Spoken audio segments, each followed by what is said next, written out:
Dice Lucas 22:14, cuando era la hora, se sentó a la mesa y con ellos los apóstoles. Y les dijo: cuánto he deseado comer con ustedes esta Pascua antes de que padezca. Antes de continuar, quisiera pedirle a mi esposa, tiene un texto para compartir.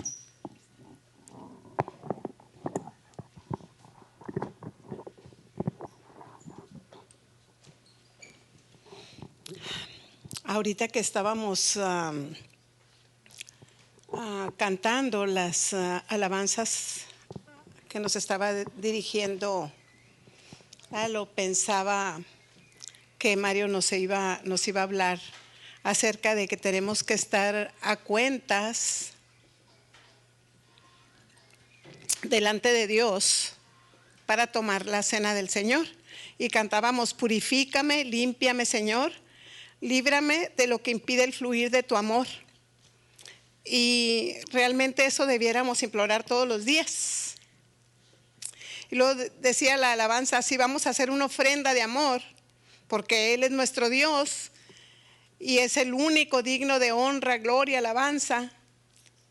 Y dice que le ofrecemos todo lo que somos. Pero ¿cómo debiéramos de estar para ofrecer todo lo que somos delante de Dios? Queremos ser una ofrenda de amor. ¿Cómo es que Dios la recibe, esa ofrenda de amor nuestra? No es una mera alabanza, es una forma de vivir. Ahorita que vamos a tomar la cena del Señor, sí, tenemos que ponernos a cuentas con Dios, pedirle que nos limpie. Nos lo dicen cada vez de que vamos a tomar, que no lo hagamos indignamente. Pero aunque no tomemos la cena del Señor, así debemos de vivir. Eso es algo de lo que Dios me está hablando ahorita a mí. La cuestión de los pleitos, disensiones, habladurías, tanta cosa que a veces, aunque somos hijos de Dios, seguimos practicando. Dios nos quiere limpios y Él es el único digno. No hay ninguno de nosotros que sea digno de honra, alabanza, honor. Él es el único que tiene todo el poder. Gracias. El Señor quiere que vengamos y le adoremos, y este culto de adoración, esta reunión, esta celebración de que Él vive y reina, debemos hacerla con manos limpias y corazón puro, especialmente cuando vamos a tomar la cena del Señor.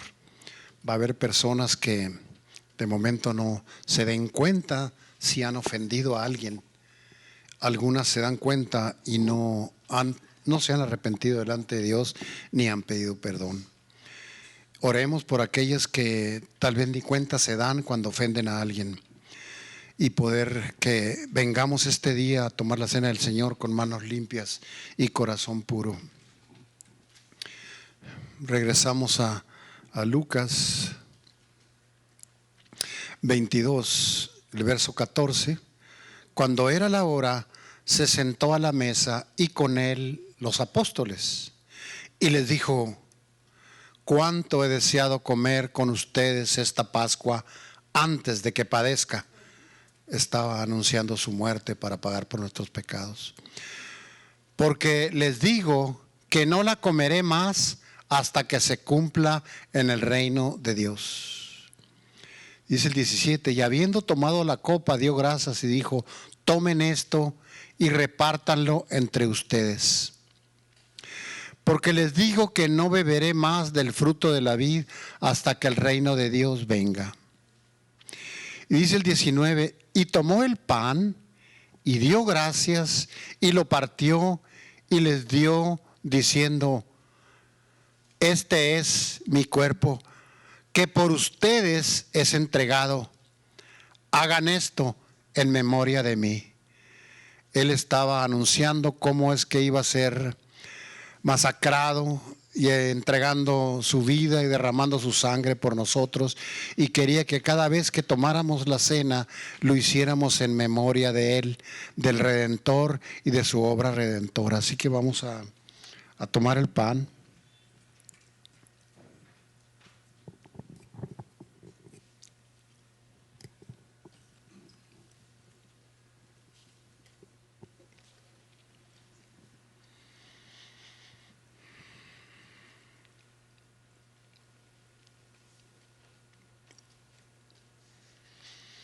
Mientras lo masticamos, recordemos cómo es que fue molido su cuerpo, lastimado a causa de nuestro pecado y para pagar por él. Y no olvidemos que lo hacemos en memoria de él. De igual manera, después que hubo cenado, tomó la copa diciendo: esta es la copa del nuevo pacto en mi sangre, que por ustedes se derrama. Podemos ver cómo es que el Señor estaba anunciando su muerte y cómo iba a derramar su sangre para pagar por nuestros pecados. Y vamos a tomar ahora el jugo en representación del vino, recordando esa obra redentora que hizo el Señor Jesucristo. Y mientras tomamos el vino y se escurre por nuestra boca y nuestra garganta, recordemos cómo es que derramó Él su sangre por nosotros y agradezcámoslo por eso y hagámoslo en su nombre.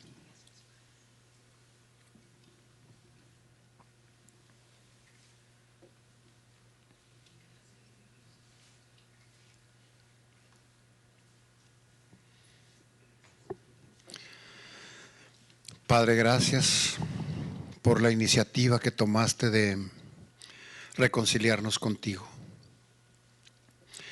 Gracias, Señor Jesús, por tu obediencia hasta la muerte y muerte de cruz para pagar por nuestros pecados, para salvarnos. Gracias, Espíritu Santo de Dios, porque tú nos revelas el Evangelio, las buenas nuevas, Dios, y su palabra. Gracias, Padre, por instituir esta cena y ayudarnos a recordar continuamente tu obra redentora. Gracias por la salvación. Te damos honra, gloria y alabanza. En el nombre de Jesús. Amén. Vamos a pedirle a Sergio que pase.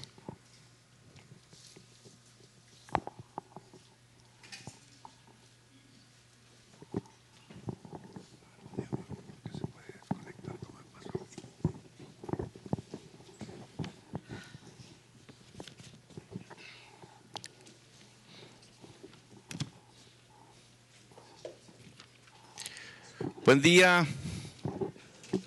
¿Cómo están, hermanos? ¿Bendecidos? Dios es bueno.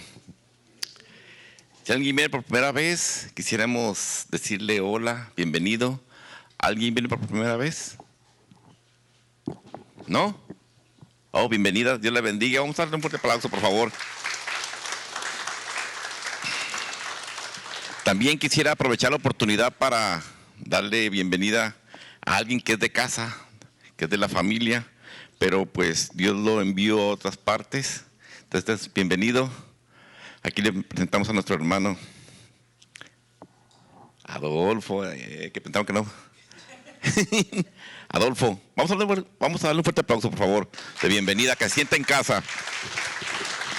No sé si me escucho, porque aquí no hay eco, pero si no, háganmelo saber. ¿Se escucha? Muy bien. Ok, perfecto. Y a la bienvenida vamos a animarlos, invitarlos. Si se fijan, hay lugares vacíos y hay algo que el enemigo usa, que sí lo podemos acusar de eso. No es tanto el pecado o algo, es el acostumbrarnos a las cosas negativas. Y una costumbre es ver que a tu lado la silla esté vacía. Te acostumbras y ya no preguntas por él. Ya no preguntas por tu hermano. Ya no dices, ¿qué pasó? No, ya, dejó de venir. Entonces, como familia, acabamos de darle una bienvenida a Adolfo, que tiene años que se fue. Y tu hermano, que no ha venido en 2 domingos, ya no te acuerdas de él. Entonces, los animo a que estemos pendientes. ¿Por qué? Porque mi invitación es para la reunión que hacemos los martes. Nos reunimos aquí como grupos de casa a tener esa coinonía, esa comunión para escuchar lo que Dios tiene preparado para nosotros a través de los expositores. Entonces, te invito, te animo, todos los martes a las 7 de la tarde, por esta temporada nos estamos reuniendo aquí en el edificio, Agéndalo, hermano. Pon en tu teléfono inteligente. Dile a tu pareja que te anime. Y ora para que invirtamos en el reino. También los jueves, ¿qué hacemos? Grupo de oración. Venimos y oramos, intercedemos. Ha habido 2 martes que no hubo por diferentes razones. La verdad que el martes pasado estuvo difícil, pero este martes que viene sí nos vamos a reunir y el jueves también. Entonces, agéndalo, hermano. ¿No hay cumpleañeros hoy? No, y seguimos sin pastel. Bueno, me está ayudando a la dieta. Ok, hermanitos, ¿qué les parece si preparamos nuestros diezmos y ofrendas? Si te hace falta sobre, los sugieres acudirán contigo.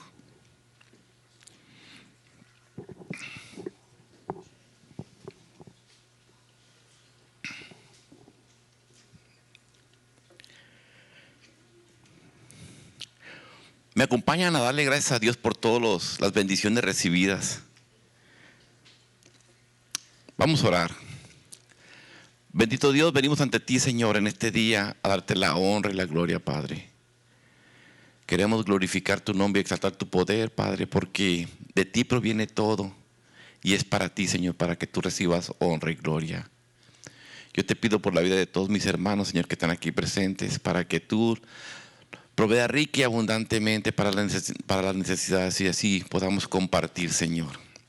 Porque tú nos has enseñado a dar de gracia lo que de gracia hemos recibido, Señor. Recibe estos diezmos y estas ofrendas, Señor, y que sean agradables para ti. En el nombre de Cristo Jesús te lo pedimos. Amén.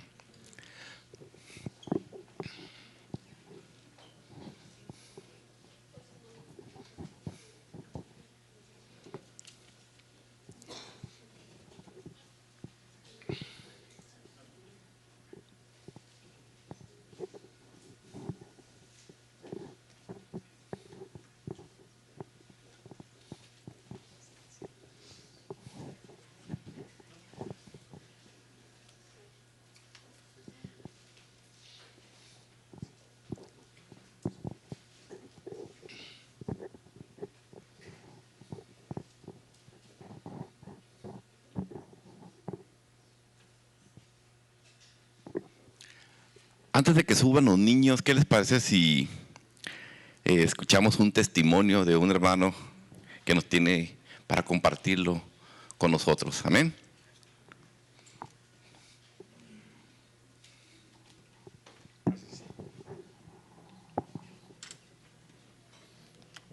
Buenos días. Para los nuevos o los que no me conocen, mi nombre es Ricardo. Me comentaba el pastor que si estaba listo para el testimonio. Le dije sí. Voy a tratar de resumir 8 años de mi vida en 4 minutos, así que espero se me entienda. Mi testimonio es de hace, más o menos empezó hace un año. Tuve una cirugía en el hombro, pero el problema del hombro empezó hace 8 años, como les contaba. En el nuevo acceso, no sé si muchos conocen el nuevo acceso a Playas, el túnel que está por aquel lado. Nosotros vivimos por allá y íbamos en una bicicleta y de repente en la bicicleta había unos carros, un amigo mío que iba enfrente conmigo, se me metió así enfrente, yo tuve que frenar, salí como rodando y me pegué en el hombro. En ese momento nos regresamos a la casa y estaba mi abuela ahí, me puso unas hierbas, me dio unas pomadas y todo, y yo pensé que ya el problema había desaparecido. Esa misma semana yo fui con el doctor y me dijo que necesitaba cirugía. Entonces yo dije, era septiembre, agosto, septiembre más o menos, yo hacía mi proceso de titulación en diciembre de la universidad. Entonces yo dije, lo voy a dejar para después. Entonces me dijo, no pasa nada, me dijo, no, o sea, no te vas a morir, no te va a salir nada, pero pues de preferencia si puedes operarte, te operas. Yo lo dejé pasar 8 años, hasta que tuve mis dos hijas, y yo notaba algo raro, que cuando las cargaba, cuando estaba con ellas, el brazo se me empezaba a entumir, y como que las tenía que soltar, y luego otra vez agarrarlas y soltarlas y agarrarlas. Entonces yo ya fui a ver al doctor, me hizo unos estudios, pero yo no iba por eso. Los estudios eran como estudios básicos que uno se hace para monitorear, y me salieron los triglicéridos altos. Entonces yo le comenté al doctor, no puede ser que mi problema de que se me entume el brazo sea por lo de los triglicéridos. Y me dijo, pues vamos a checar, me dijo. Me mandó a hacer un ultrasonido, yo le comenté del accidente que había tenido, me hizo un ultrasonido y unos rayos X. Entonces salió que mi clavícula de estar recta, yo tenía como 1 pulgada hacia abajo y la otra hacia arriba. Entonces me dijo, te tengo que mandar a trauma. Entonces yo fui con el traumatólogo, me revisó y me dijo, tienes 8 años, me dijo, con esa cirugía, con esa ruptura, esa fractura. Y yo le dije, sí, tengo 8 años ya, le dije, con esa. Y cuando me estaban haciendo el ultrasonido y los rayos X, me preguntaban todos los muchachos, ¿hace cuánto te pasó eso? No, pues hace 8 años. ¿De verdad? Me decían, ¿de verdad? No, pues sí, hace 8 años, cuando estaba yo. Y ya fui con el trauma, me dijo, ¿sabes qué? Pues no es una cirugía grave, me dijo, te tienes que hacer cirugía, pero en caso, si optas por no hacerla, me decía, en caso de algún accidente de auto, me dice, el hueso que apunta hacia abajo, que el que tienes roto, puede dañar una parte más grave, me decía, ¿no? Entonces, lo mejor es que te operes y que para que no pase a mayores, ¿no? Entonces sí, yo me hablé con mi esposa, hablamos aquí, lo pusimos en oración en la iglesia y me operé. Tuve una cirugía, en la cirugía tuve un problema en el corazón, se me subió la presión y ahorita también estoy checándome eso, ¿no? Entonces durante mi proceso de la cirugía, yo era constante los jueves, los martes, y pues muchos hermanos se juntaron a ayudarnos, ¿no? A mí y a mi esposa. Y había un hermano en especial, que no voy a decir su nombre porque después lo van a agarrar para hacerle mandados como me hacía a mí, que por ejemplo en la casa nosotros vamos por el agua, ¿no? Y yo no podía porque pues tenía mi hombro malo, yo andaba con un sujetador, y ya yo le decía al hermano le decía, va a andar por aquí cerca, por esta área trabaja. Sí, me decía, pues no hay chance de que me traiga el agua. Pues sí, me dijo, ahorita voy.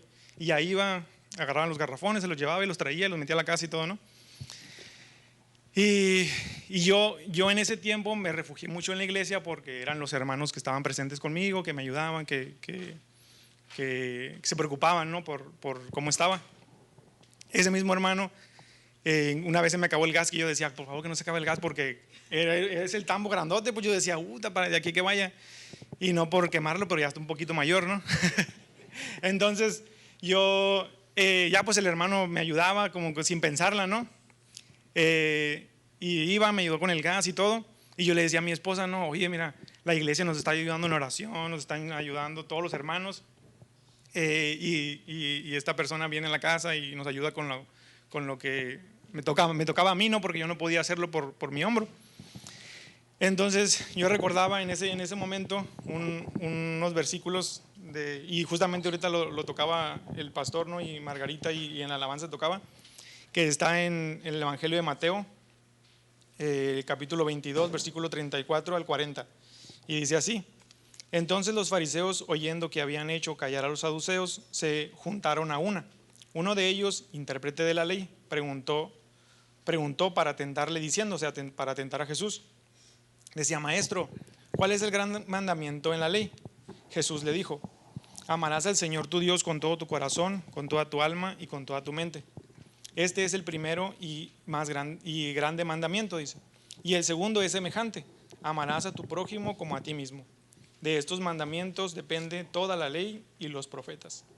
Entonces yo pensando en esos versículos, hablando con mi esposa, le decía, pues yo creo que el hermano que nos ayuda, le digo, y en general toda la iglesia, no están preocupados por si nos llevamos bien, por si hemos platicado juntos, hemos entablado una conversación, ni siquiera a lo mejor saben a qué me dedico, ni qué hago, ni cómo soy contigo, le digo, o en familia o afuera, pero se preocupan ellos en dar un testimonio como iglesia, como hermanos, porque para Jesús y para Dios es el segundo mandamiento más importante, después incluso de amarás a tu Dios, ¿no? Entonces yo digo que este hermano y en general la iglesia deberíamos de preocuparnos por este mandato que Dios nos enseña, ¿no? En que amemos al prójimo y en que nos demos cuenta de que fuimos amados primero por Jesús y ese mismo amor demostremos entre nosotros como iglesia para salir de todas estas cosas que nos pasan, ¿no? Tribulaciones, problemas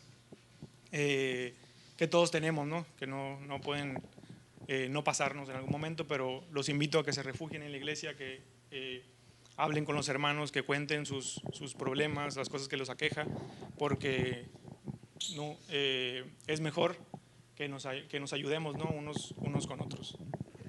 Es todo. Gracias. Luego les paso el número de la persona que me ayudó. Gracias.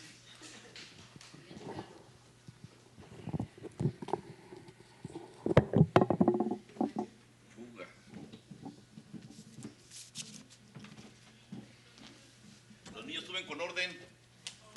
Por favor.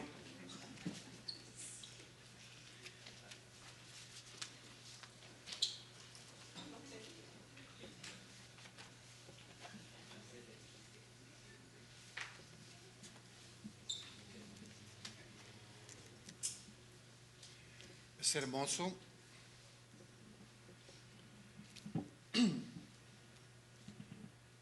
ver cómo el Señor recibe gloria cuando la iglesia es una iglesia que se edifican unos a otros. Y creo que es lo que ocurrió en el caso de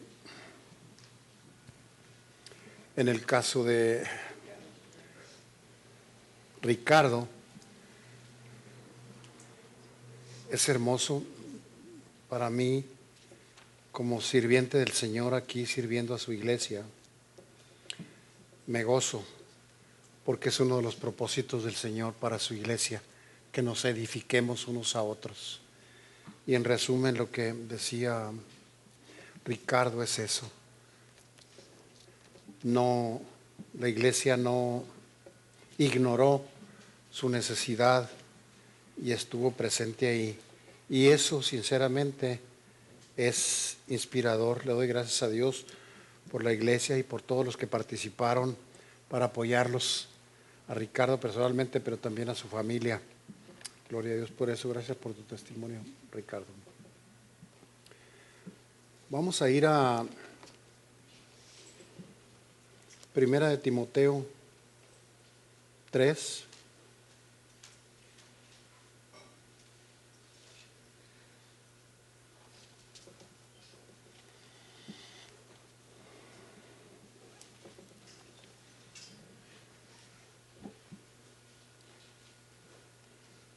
Esta es la segunda parte de este capítulo del que estamos estudiando, y inicia hablando de los requisitos de los pastores y luego continúa con los requisitos de los servidores o los diáconos, como lo menciona la palabra. Y al final es donde nos vamos a centrar este día, que sería la segunda parte. Habla lo que en algunas versiones lo titula el ministerio de la piedad. Y dice el verso 14, esto te escribo, le está escribiendo Pablo a Timoteo, esto te escribo, aunque tengo la esperanza de ir pronto a verte, para que si tardo, sepas cómo debes, ¿qué dice ahí? Conducirte, cómo debes conducirte en la casa de Dios, que es la iglesia del Dios viviente, columna y baluarte de la verdad. Indiscutiblemente grande es el ministerio de la piedad. Dios fue manifestado en carne, justificado en el Espíritu, visto de los ángeles, predicado a los gentiles, creído en el mundo y recibido arriba en gloria. ¿Qué es lo que pasaba? ¿Por qué Pablo, en la primera parte que vimos la semana anterior, habla de tantos requisitos para un pastor? para un obispo, para un líder, para un siervo de Dios, para alguien que sirve a su iglesia. ¿Por qué? ¿Qué es lo que pasa? Pues porque Él le da mucha importancia. El Señor inspiró a Pablo y Pablo, viendo la necesidad, él se enteró de lo que estaba pasando en Éfeso, en la iglesia de los Efesios, y estaba preocupado por su amor a la iglesia. Él amaba y se preocupaba por la iglesia y había en su corazón un gran deseo de cuidarla, de protegerla y de que funcionara de acuerdo a la voluntad de Dios. Por eso él escribe todos estos requisitos que suena exhaustivo, y así es, porque no puede ser simplemente alguna persona para ser un servidor del Señor. Necesita, de acuerdo a la palabra de Dios, una serie de cualidades, una serie de requisitos, si queremos ponerlo así, porque el Señor ama a la iglesia y quiere cuidarla, quiere protegerla, la iglesia, su palabra, su enseñanza, su prestigio, su imagen, porque es su iglesia, es la iglesia del Dios viviente, no es solo una institución. Por eso es que es tan intenso todos los requisitos que Pablo describe aquí a Timoteo, porque quería también enseñar a Timoteo cómo debiera funcionar la iglesia, cómo debe de conducirse la iglesia en general, todos los miembros de la iglesia y los líderes de la iglesia. Es algo muy, muy serio. Así que ese es el contexto. Así que quisiera dejar una frase que se quede en nuestros corazones y que nos ayude a recordar de qué hablamos el día de hoy, de qué se trataba esta enseñanza. Y la frase dice: compórtese la iglesia como es digno de su dueño, nuestro Señor. Compórtese la iglesia, todos, pastores, líderes, maestros, sirvientes, toda la iglesia, los servidores, compórtense la iglesia como es digno de su dueño, que es el Señor, nuestro Dios, nuestro Rey.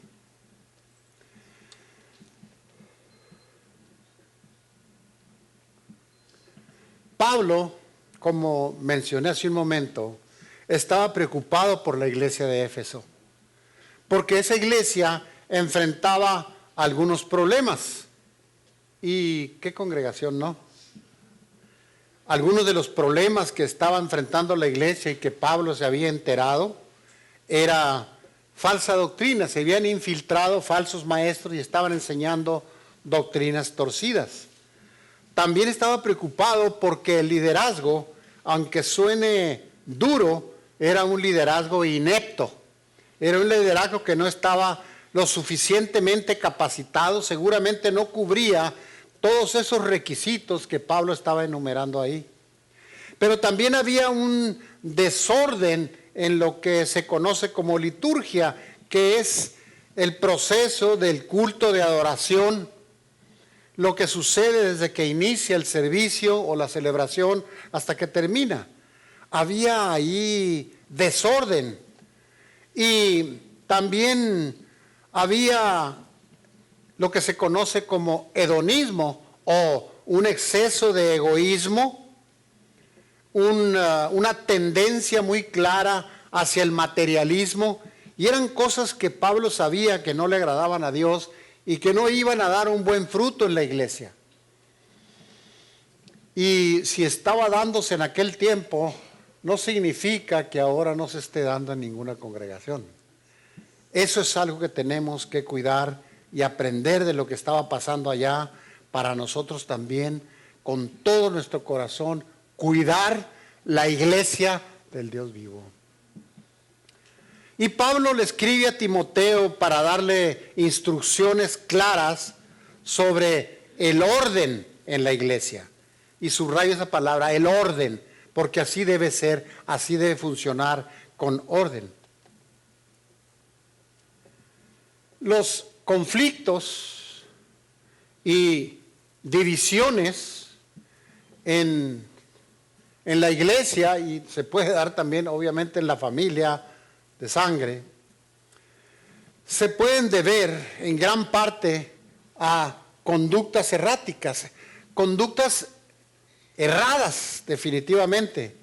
Y esas conductas erradas o equivocadas podrían ser tal vez, en algunos casos, por desconocimiento de los principios bíblicos que sustentan la iglesia.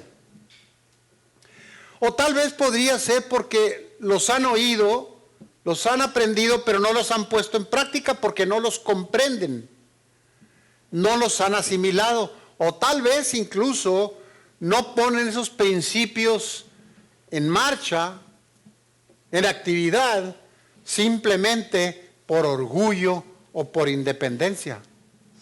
Porque si la palabra de Dios dice que seamos prudentes y que cuidemos la lengua de qué es lo que decimos a los demás para no ofender y no lastimar, pues habrá gente que lo sepa, pero simplemente no lo pone en práctica porque no sabe cómo aplicarlo, no se le ha enseñado cómo hacerlo, o simplemente por orgullo. Yo querría pensar que no es así, pero puede darse por independencia. Yo hablo como yo quiero, yo visto como yo quiero, yo actúo como yo quiero, diga la palabra o no la diga. Por eso es que habrá gente de la que tenemos que ayudar a entender que tenemos que tener cuidado con lo que decimos y cómo actuamos. Antes de abrir la boca, preguntémonos, ¿lo que voy a decir edifica a la persona a la que le voy a hablar? ¿Le da gloria a Dios? Y si no estás seguro, mejor guarda silencio. Sé que se oye duro, pero esas son cosas que traen divisiones, incomodidades, contiendas entre los miembros de una iglesia. En 1 Timoteo son cosas que estaban sucediendo en Éfeso y que no podemos descartar la posibilidad de que pueda estar pasando entre nosotros. Y si nosotros hemos sido llamados como parte de la iglesia de Dios y tenemos un llamado a cuidarla, tenemos que empezar por cuidarnos a nosotros mismos. ¿Qué decimos? ¿Qué hacemos? ¿Cómo actuamos? A manera de cuidar la iglesia del Señor.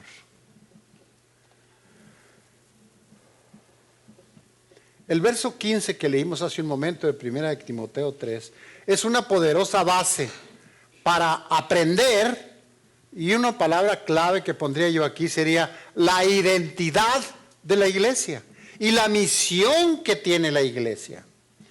En este pasaje Pablo instruye a Timoteo, que es quien estaba pastoreando la iglesia de Éfeso, y era un pastor joven. Así que Pablo, que lo había tomado como hijo adoptivo y lo había instruido, quería seguirlo instruyendo, y por eso le estaba escribiendo esa carta y describiendo a la iglesia, diciéndole a Timoteo, describiendo a la iglesia como la casa de Dios. No es nomás un edificio, no es nomás una institución, es la casa de Dios. Y dice enseguida columna y baluarte, es decir, defensa y protección de la verdad, de la palabra de Dios, de lo que Él enseña, de lo que Él quiere que sea la iglesia. En este pasaje también podemos ver conceptos claves que definen la iglesia. Y cuando hablamos de la iglesia, el tema de la iglesia y definirla, estamos hablando de su identidad, a lo que nos referimos con características, las características de la iglesia, las cualidades de la iglesia y los principios distintivos de la iglesia.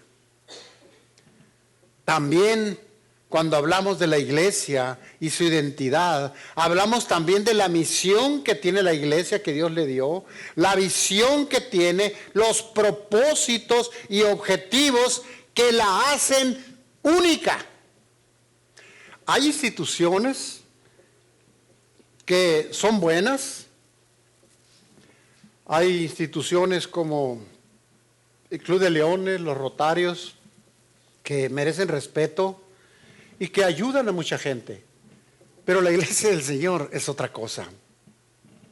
No es solo una institución.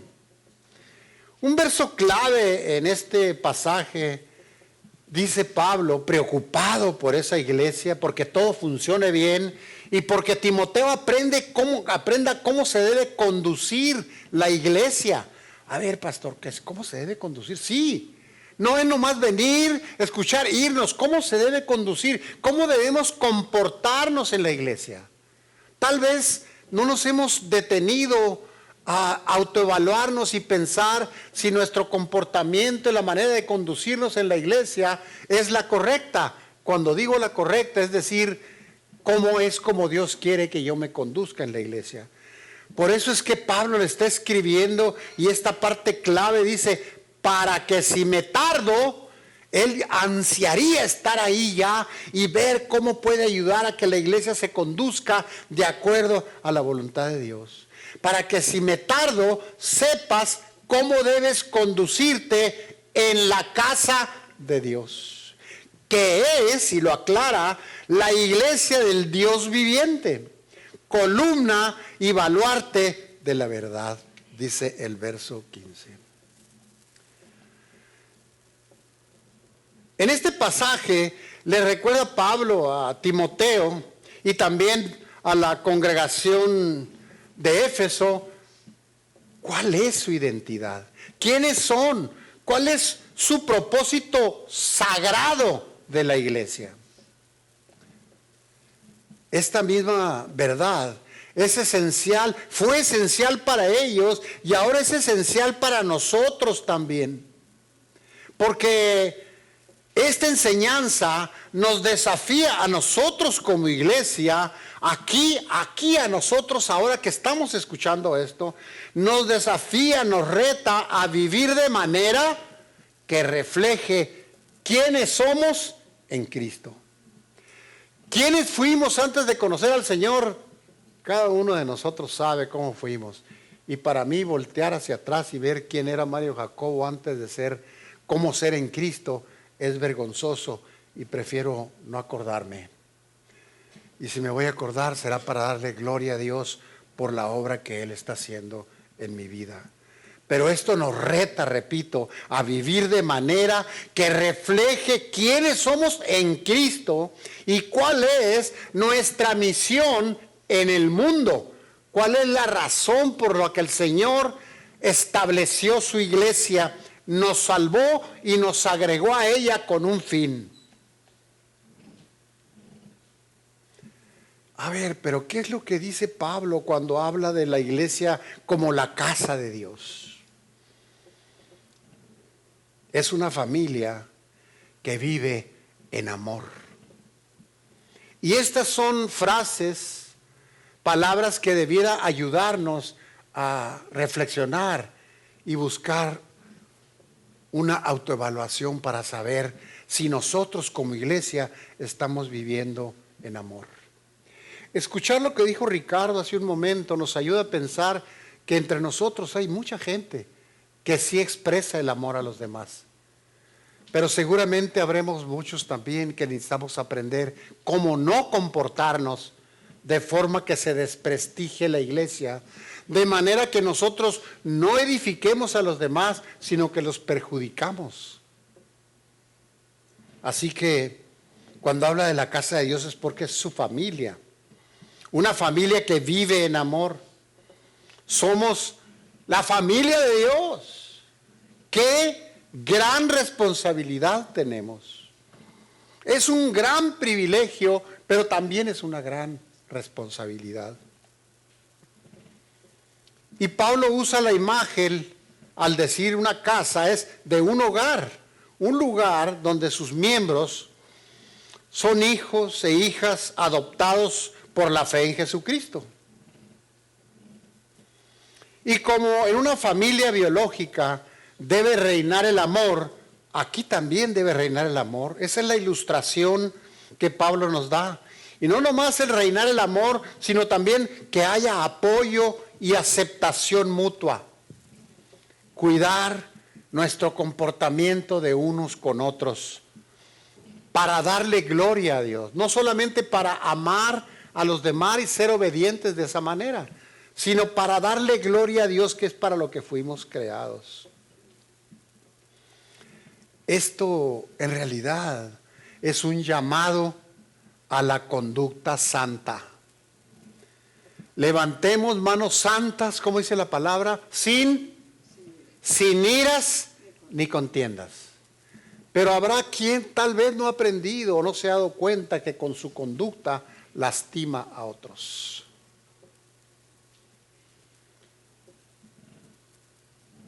Es un llamado, repito, a una conducta santa. Como familia de Dios que somos. Y como familia de Dios no hacemos lo que nos place, sino lo que le agrada a nuestro Padre Celestial. Y el hacer lo que nuestro Padre Celestial es su voluntad, eso implica una serie de cosas, como por ejemplo una actitud amorosa, unidad entre nosotros, respeto, y a veces se nos olvida y podemos nosotros decir o hacer cosas sin pensar en si estoy respetando de esa manera a las personas que están a mi alrededor, en tu casa y en la casa de Dios. Una actitud amorosa, de unidad, de respeto, evitando hasta donde nos sea posible las provocaciones. Y lo voy a repetir. Por favor, tomemos en consideración esto. Evita las provocaciones. Y también evitemos caer en ellas. Si esas dos cosas las tenemos en mente, más que estamos en la casa de Dios y nuestro comportamiento debe ser de acuerdo a su voluntad, en esta congregación no va a haber divisiones, no va a haber contiendas, no va a haber pleitos, no va a haber distanciamientos, no va a haber rencores, no va a haber resentimientos. Y eso le da gloria a nuestro Señor.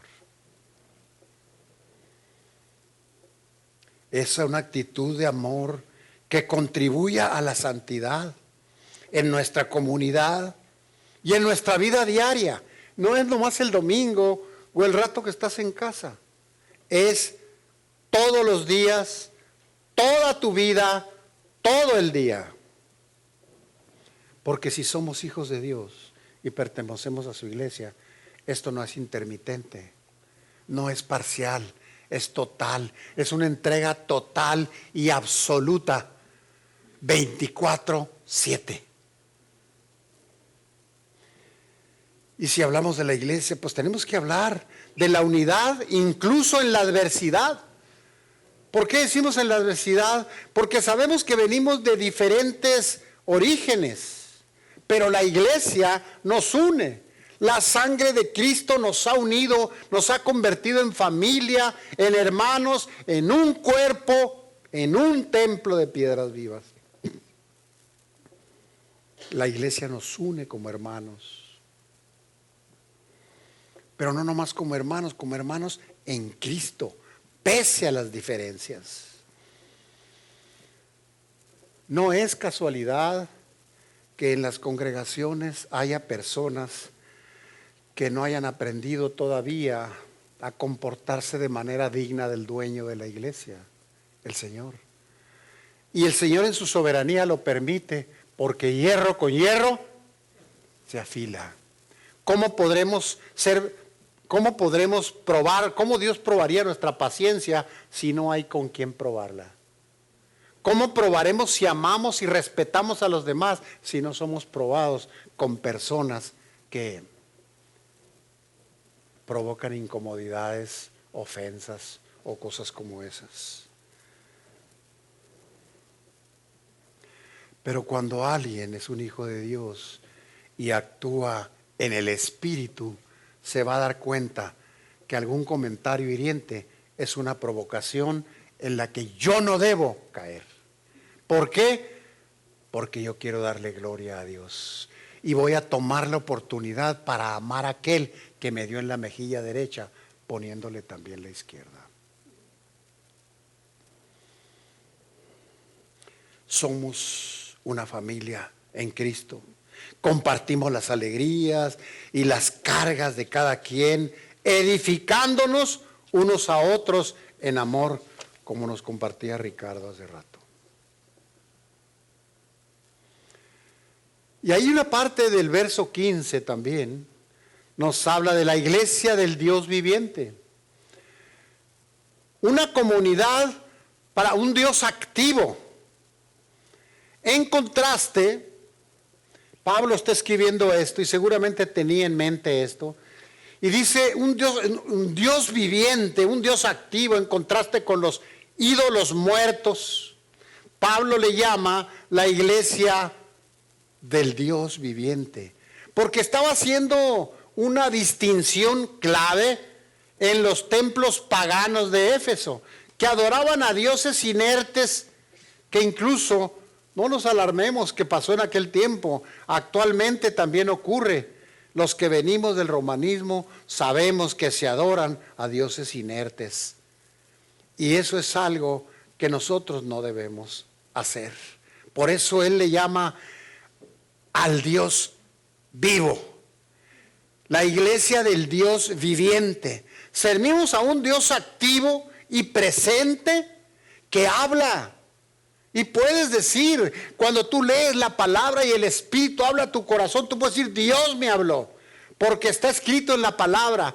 No Él me habló porque te imaginaste algo, te habló porque esta es su palabra. Y cuando la palabra viene, entra en nuestro corazón y el Espíritu de Dios nos redarguye, Dios te habla. Así que es un Dios presente, un Dios activo, un Dios que habla, un Dios que escucha, un Dios que obra, un Dios que transforma vidas. Sería un precioso testimonio, un testimonio vibrante en nuestra conducta, que debe reflejar que servimos a un Dios vivo. ¿Y cómo se manifiesta esto? ¿Cómo poder saberlo? Esto se manifiesta en una vida de adoración, de obediencia y subrayo y de buen testimonio. Un buen testimonio que muestra al mundo que nuestra fe es real y es poderosa, empezando en casa primeramente. ¿Estoy yo comportándome en mi casa como es la voluntad de Dios? ¿Respeto yo a mi pareja? ¿La amo? ¿Le sirvo? ¿O a los hijos? Como lo hemos dicho otras veces, tratar de comportarnos en la calle de una manera y en casa de otra, o aquí en el templo de una manera y en casa de otra, estaríamos siendo luz en la calle y oscuridad en nuestra casa. Así que es un Dios vivo que está presente en medio de su pueblo. Dios es un Dios vivo que está presente en medio de su pueblo. Porque al congregarnos como iglesia, entramos en la presencia de Dios.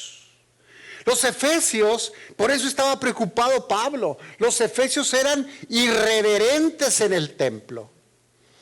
Y esta verdad, el saber que cuando venimos a la casa de Dios, entramos en su presencia, esta verdad debería infundir reverencia.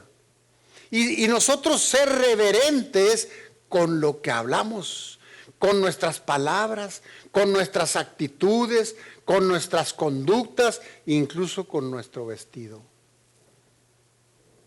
Habrá gente que tal vez no ha sido enseñada de qué es lo que refleja con la manera que viste, pero reflejas algo, especialmente cuando es muy evidente que son cosas que no edifican, que no influyen para bien en otros y por supuesto no le dan gloria a Dios.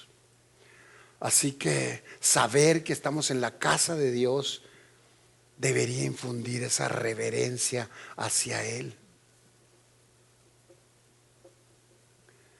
Y debería de haber, si queremos venir aquí en el Espíritu, debiera haber una preparación en nuestros corazones para venir y reunirnos como pueblo de Dios en la casa de Dios. En el mismo verso 15 también menciona columna y baluarte. Es la identidad de la iglesia. ¿Qué es la iglesia? Perdón. Es columna y baluarte de la verdad. Es decir, protectores, heraldos, mensajeros. Y habla mucho de la verdad porque Él es la verdad, su palabra es la verdad y eso es lo que enseña a su iglesia para que la iglesia lo difunda al mundo. Por eso le llama columna y baluarte de la verdad.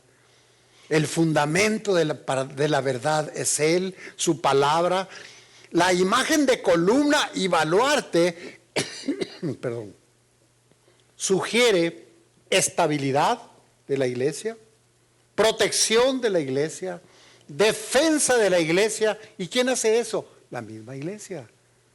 Es una iglesia celosa que cuida la doctrina, que cuida el testimonio incluso de los demás. Y cuando digo de los demás es porque podemos ayudar a otros. Tal vez algunos no se dan cuenta y podemos ir a decir, lo que dijiste no es lo correcto. Si te lo acepta o no te lo acepta, si tú lo dijiste con un buen propósito, si tú lo dijiste en un buen momento, en un buen lugar y de una manera amorosa, como dice la palabra, si lo recibe o no ya no es asunto tuyo, es asunto de la persona que está escuchando. Pero es nuestro deber ir en amor y con una buena intención, buscar el mejor momento y el mejor lugar para ir a decirle a alguien, esa no es la manera correcta de comportarse, no le da gloria a Dios. Estás lastimando, estás ofendiendo y eso ofende a Dios, porque estás lastimando a un hermano, a un hijo de Dios. Por eso si cuidamos nuestro testimonio y servimos a los demás también para que cuiden el suyo. Y la iglesia no es la fuente de la verdad. Jesucristo es la fuente de la verdad. Pero la iglesia tiene la función, la responsabilidad de protegerla a la iglesia de los lobos, de las herejías, de las falsas doctrinas. Eso significa el que seamos esa parte, esa columna, ese baluarte, protectores, pregoneros de la verdad, para cuidarla, sí, protegerla también de las falsas doctrinas, porque hay muchas falsas doctrinas. Y puede venir algunas personas y el enemigo infiltrar a alguien y traer doctrinas torcidas, y es nuestra responsabilidad cuidar a la iglesia de eso. Contra aquellos incluso que le dan más importancia al yo, aquellos que le dan más importancia a las reglas o tradiciones que a la misma palabra de Dios. Y como baluarte, que es una palabra de uso poco común, nos oponemos a las mentiras que atacan el evangelio. Bueno, pastor, pero eso fue hace 2000 años. No, actualmente también se da. Hay corrientes doctrinales que enseñan que Cristo no es Dios, que Cristo fue un profeta solamente. Actualmente, hoy en día está sucediendo. Y de eso tenemos que proteger a la iglesia. Y estamos aquí como parte de nuestra misión, de nuestra identidad como protectores, para proclamar también la verdad como una columna que se levanta para que sea visible. La iglesia es llamada a levantar la verdad del evangelio para que el mundo pueda verla, esa verdad, y oírla. Nuestra misión no es solo guardar la verdad, sino también proclamar la verdad a todas las naciones. Y la responsabilidad es de cada miembro de la iglesia. Sostener la verdad no es solamente tarea del liderazgo de la iglesia, porque si es de la iglesia, pues todos somos la iglesia. Algunos tenemos mayores responsabilidades, pero todos tenemos la responsabilidad de cuidarla, porque estaríamos cuidando la familia de Dios a la que Él nos agregó por su gracia y para su gloria. Cada miembro de la iglesia tiene ese privilegio que es una gran responsabilidad, proteger la iglesia. La responsabilidad de conocer, practicar, proteger, proclamar la verdad en cada día de nuestra vida, otra vez 24/7, no nomás el domingo. Así que el creyente genuino toma muy en serio la celebración de cada domingo, que venimos a celebrar que Cristo vive y reina. Y un creyente genuino que toma muy en serio esta celebración, anhela, y no nomás anhela, vive su identidad. Y vive de tal manera su identidad cada día como pregonero, como heraldo de Jesucristo y su verdad. Todos los días, no solamente el domingo. Es hermoso este pasaje, esta historia de Pablo instruyendo a Timoteo y cuidando la iglesia, que podemos aprender mucho de este pasaje, muchas cosas que no nomás vamos a conocerlas, sino que podemos y debemos aplicarlas a nuestra vida. ¿Cómo qué? Bueno, de entrada, 1 de Timoteo 3:15 nos recuerda que la iglesia no es simplemente una institución. La iglesia es un organismo vivo, piedras vivas, cuerpo de Cristo, con una identidad y misión divinas. ¿Por qué? Porque la iglesia es su novia. La iglesia es templo de Dios. La iglesia es casa de oración. La iglesia es casa de adoración y de sagrada enseñanza. ¿Cómo no vamos a ser reverentes con ella? ¿Cómo no vamos a cuidarla? ¿Cómo no vamos a amarla si por ella murió el Señor? Y esto demanda preparación espiritualmente cada semana para la celebración del domingo. ¿Qué quiero decir? Si nosotros queremos estar aquí, el Señor espera que estemos en el Espíritu. Que vengamos con una actitud espiritual y no natural o carnal. Pero entonces, ¿qué debe hacer? Debemos prepararnos durante la semana para esta reunión del domingo. ¿Y cómo? ¿Cómo podemos hacerlo? Bueno, leyendo y meditando en la palabra de Dios, que son sus pensamientos y su guianza. Es alimentarse espiritualmente, orando, comunicándote con Dios en adoración, en gratitud, en confesión de pecados, en arrepentimiento, en peticiones de tus necesidades.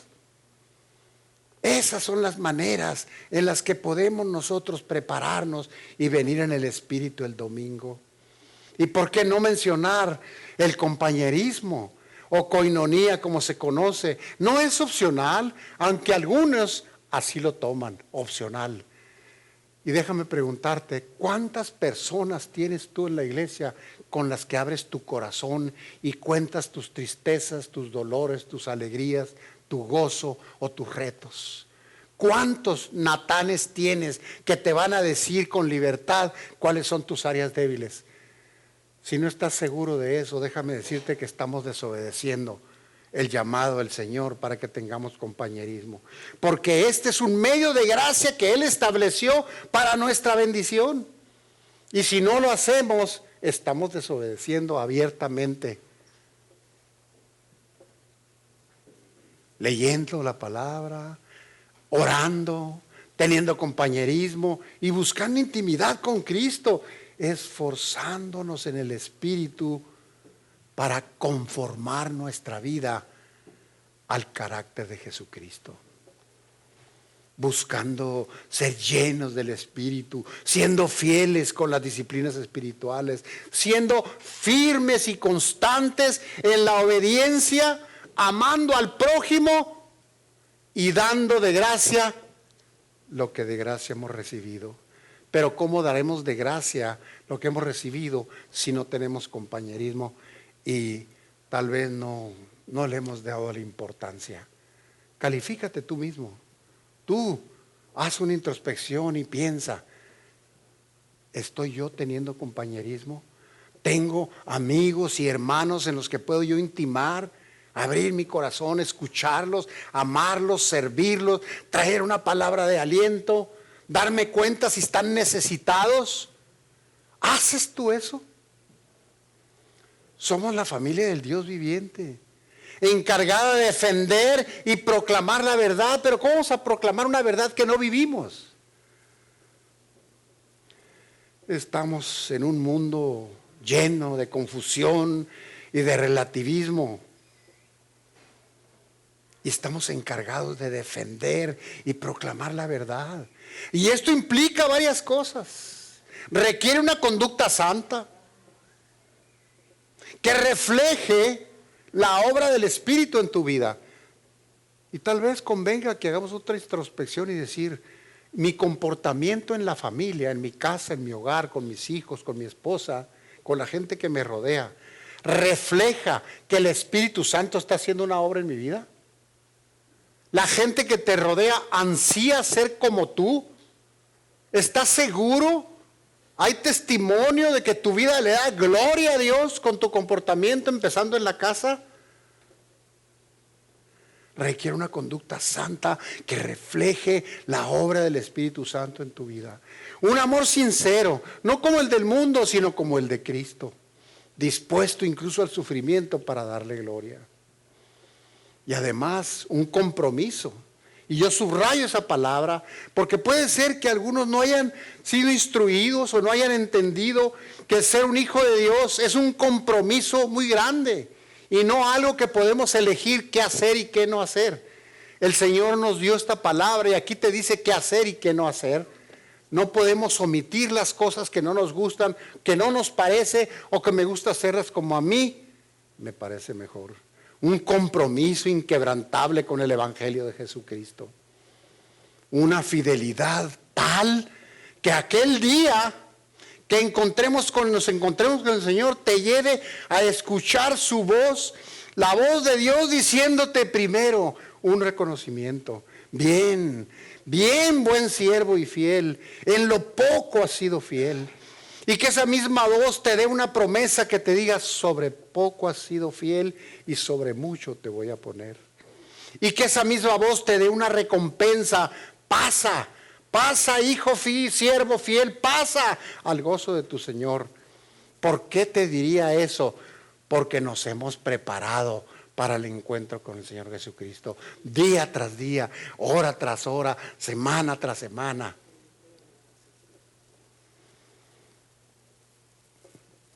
Cuando Él nos diga eso, pasa al gozo de tu Señor, significa recibir la recompensa eterna prometida por Jesús a sus siervos fieles, así como narra la parábola de los talentos. Y ese obrero era un obrero fiel cada día, y a ese fue el que le dijeron, bien, siervo fiel, pasa al reposo de tu Señor. También se refiere a vivir con una profunda alegría espiritual que no depende de las circunstancias, no depende de qué sucede, de circunstancias externas o de los desafíos de la vida, no. Depende de la presencia de Dios y la llenura del Espíritu Santo, que proporciona fortaleza para enfrentar los desafíos de la vida. Así que, hermanos, esforcémonos en el Espíritu y seamos fieles y cumplamos los propósitos para los que fue establecida la iglesia, los propósitos para los que fuimos rescatados nosotros. Sigamos, mis hermanos, sigamos el modelo de Jesús y sus discípulos. ¿Y cuál era? Darle gloria a Dios, ser sus testigos, ser sus embajadores, cumplir la gran comisión. Es lo menos que podemos hacer en respuesta a la obra redentora de nuestro Señor Jesucristo. Así que roguemos que el Rey nos dé la medida de fe para confiar en su gracia y poder transformador. Y así nosotros poder cuidar su iglesia, esa iglesia que compró con su vida, con su sangre, que es su casa, su cuerpo, su templo, su novia, y ser esa columna que sostiene y que la fortalece, que fortalece la verdad de Dios, siendo un pilar para la difusión de la fe, conociendo y viviendo la sana doctrina. Padre, te damos honra y gloria. Te damos gracias, papá, por tu enseñanza. Gracias, Dios, porque nos ayudas a hacer una introspección y ver cuáles son las cosas, aquellas áreas débiles que debemos corregir en nuestra vida para ser cada día más como tu Hijo Jesucristo. Y para hacer esa iglesia, Padre, que sea un modelo, una iglesia que te represente, una iglesia de embajadores que te representan dignamente, Señor, y que te hacen sonreír, que te dan gloria, alabanza y honor. Gracias por tus enseñanzas. Espíritu Santo de Dios, te rogamos que nos ayudes. No podemos nosotros hacer todo esto, Señor, si tú no nos ayudas. Te rogamos que sean con nosotros, que nos enseñes, que nos corrijas, que nos alientes, que nos fortalezcas, que nos dé la fe suficiente para confiar en que tú vas a usar tu gracia transformadora en nuestra vida para que seamos cada día más como tu Hijo Jesucristo, y aquel día que nos encontremos contigo poder escucharte. Bien, siervo fiel, pasa al reposo de tu Señor. Gracias. Recibe honra y gloria en el nombre de Jesús. Amén.